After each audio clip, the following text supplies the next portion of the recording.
Hello and welcome back. You're watching another Sydney Direct with me, Natalie MacDonald. Now, all of this Australia property talk has been described as the media's irrational obsession.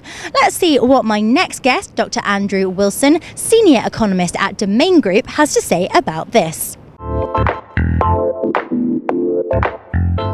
Andrew Wilson, thank you very much for taking the time to chat with us. So, firstly, I must ask you, what are your thoughts on what's been described as the media's irrational obsession with property investment? Would you agree? Well, I guess irrational is an interesting word, and I think the rationality for the obsession is that Australians have very strong connections to home ownership and home investment. We have a very strong culture both for home ownership and for home investment. And this is driven by a number of factors, particularly tax advantages, which the family home in Australia is free from capital gains tax. And there are a number of tax advantages with investment properties. We have a process called negative gearing, where we can offset losses from a rental property against other income, and also where we can depreciate as a capital allowance our investment property. So certainly a lot of incentive there for being a homeowner or a home investor. And of course, we also have very strong cultural ties to home ownership and property investment. We're an immigrant nation, originally from Anglo-Saxon backgrounds, and then Southern European, of course, now increasingly so East Asian cultures. And of course, these cultures immigrant cultures traditionally have a high regard for property and home ownership, and by extension, home investment. So the obsession with the media is because of the obsession with Australians with housing and home ownership. But it's a positive obsession because we do have a very strong, resilient and robust housing market. Now, home loans data out on this Monday fell 0.7%. Yes. Can you expand on this? Could it be that banks are starting to tighten those lending measures? Well, I think there's certainly been a lot of debate in this country over the last month, particularly about issues to do with maybe an overshooting, particularly from residential investors of the marketplace. Now, this really is a Sydney story only. Sydney is clearly the strongest housing market in the country. Other housing markets really are just so moderate price increases over the last year. Sydney's exception, really boom time prices growth. Now, we have seen a moderation in activity in most capital cities over the last quarter. We've seen prices growth starting to decline, except for Sydney. And I think this is the latest home loan data is reflecting that decreasing of activity as that low interest rate energy that's driven the market over the last 12 months is now starting to wash through the system.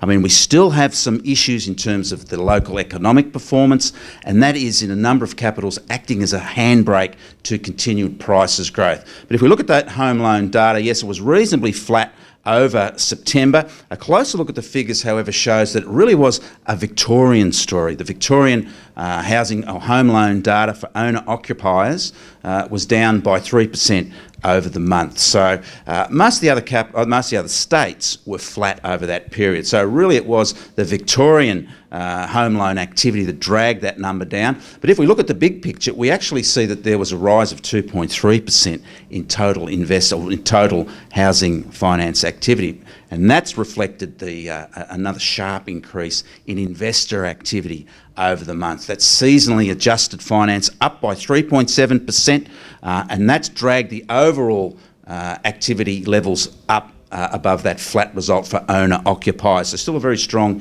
investor market nationally, and that's keeping overall in loan activity at high levels and increasing. Could this steady policy then from the central bank provide some level of sustainability almost to the spring sell-off that we're seeing? Absolutely. And look, interest rates rising and falling provide the market with its energy either to create pent-up demand or to release pent-up demand. And that's why we've seen these cyclical outcomes over the last 2 decades in Australian housing markets.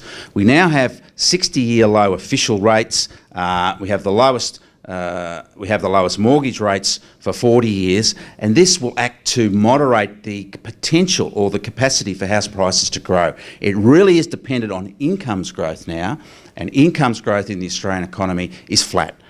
Prices and incomes are really tracking each other at the moment. So now that pent-up demand from that sharp decrease in interest rates has worked its way through the system, it really does remain with incomes growth to create prices growth. So going forward, we would likely see a flatter period of prices growth, house price growth, generally in Australian housing markets, capital city housing markets, because the prospects really are for a flat outcome or a steady outcome in interest rates, because the Australian economy still has issues as it transitions from a resource economy generating most of its economic activity to more domestic created demand, and that's going to be a medium to long-term process. So in that scenario, we really will have a long period, I believe, of steady or stable interest rates, and that will act to moderate prices growth going forward. And I think we're starting to see early signs of that occurring now.